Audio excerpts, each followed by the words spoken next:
Welcome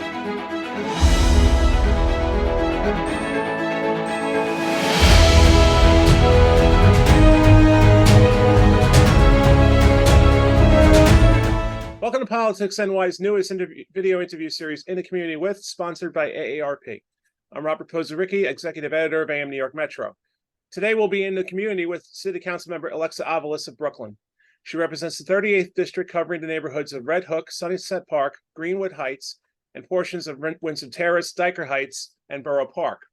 After winning the office in 2021, she'll be running for re-election this November to complete the 4-year term. City Council member Avilés, it's great to have you with us. Thank you so much for inviting me. Happy to be here. We're glad to have you. Let's start with the topic of ageism, which is something that permeates all aspects of life for New York residents in the workplace, street design, public transportation systems, how services are promoted and accessed, even to the built environment that we have. It was one ageism issue that you feel has had an impact on your community, and how have you addressed it? It's a great question. There are so many, honestly, as you've noted in all sectors.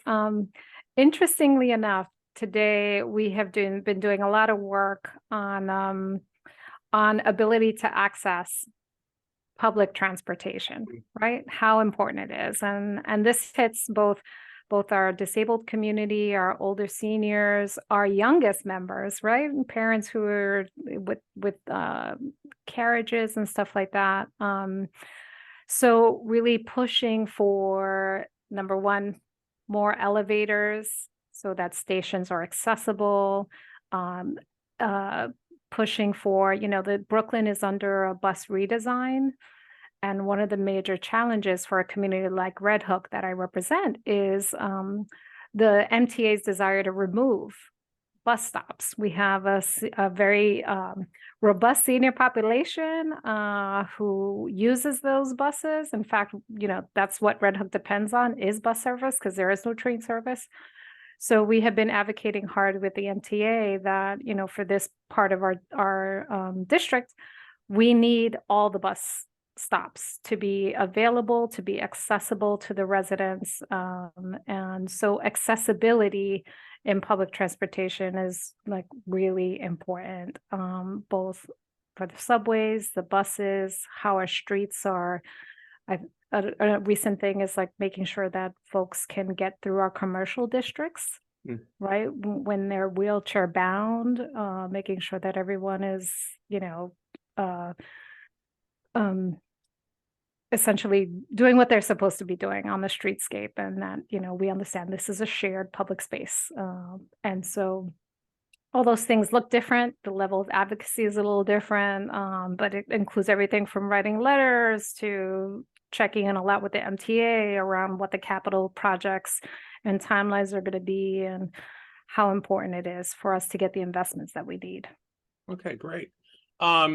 Currently, AARP is updating the data in their livability index, which can be found on aarp.org. If you're not familiar with it, it scores neighborhoods and communities across the United States based on the services and amenities they provide, such as housing, transportation, and health. You spoke pretty well about accessibility, but what are some of the challenges in your district for seniors, and how will you use your position to make the neighborhoods in those districts more livable for them and for residents of all ages? Yeah, I would say I often talk about one of my biggest heartbreaks in this role is almost on a daily basis, we get seniors in the community who are at the brink of displacement from their housing. And often, we have a lottery system that unfortunately builds housing in, different places, often not in our neighborhood. We've only had one affordable housing development in the past 10 years in Sunset Park in particular. So all the housing that is potentially for seniors is very far away. It's almost like asking a senior to move out of state when you tell them they're, the Bronx or to Queens.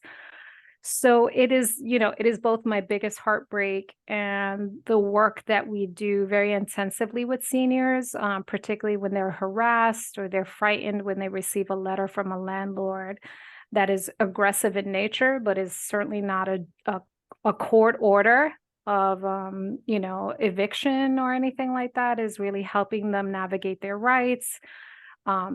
Income source discrimination is a serious one for seniors as well. They get access to government vouchers, which actually, we've seen cases where the rent is being doubled for landlords and the landlords don't want to accept the voucher, even though the rent would have effectively doubled for them.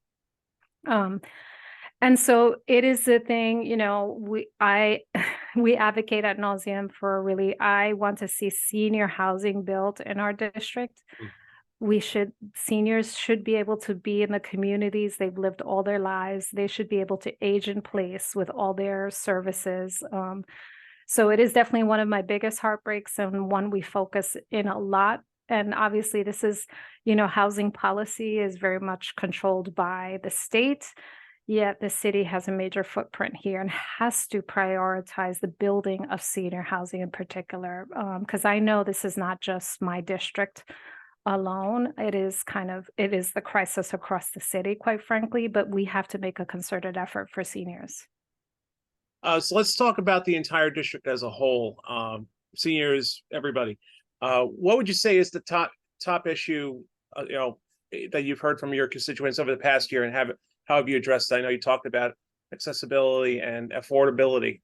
So it's housing. It is the number one issue. As you mentioned, right? My district includes pieces of other districts. The number one issue writ large, no matter age, is housing. Affordability is severe.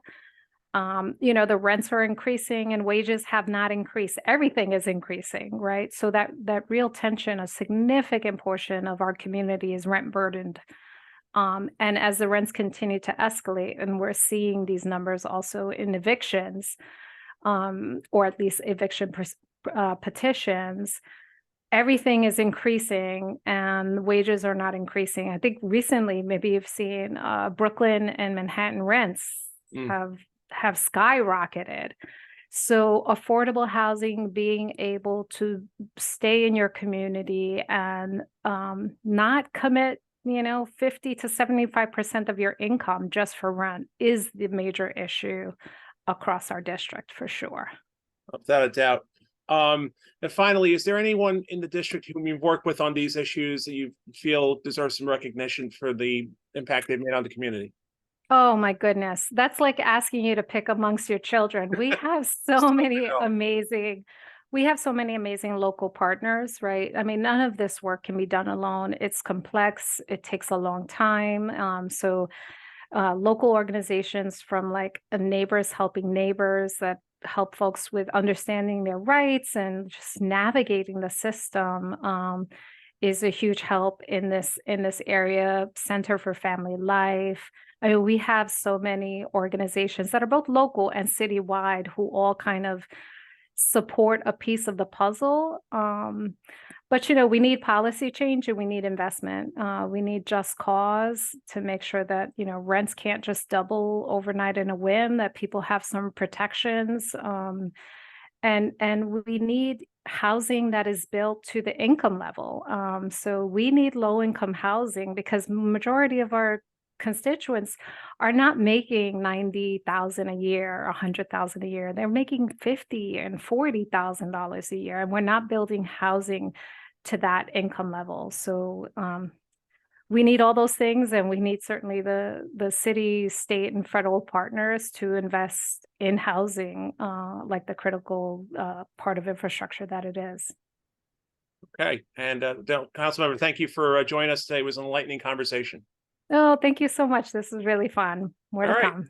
And that concludes this installment of In the Community With, sponsored by AARP. I'm Robert Pozaricki. Thanks for watching and have a great day.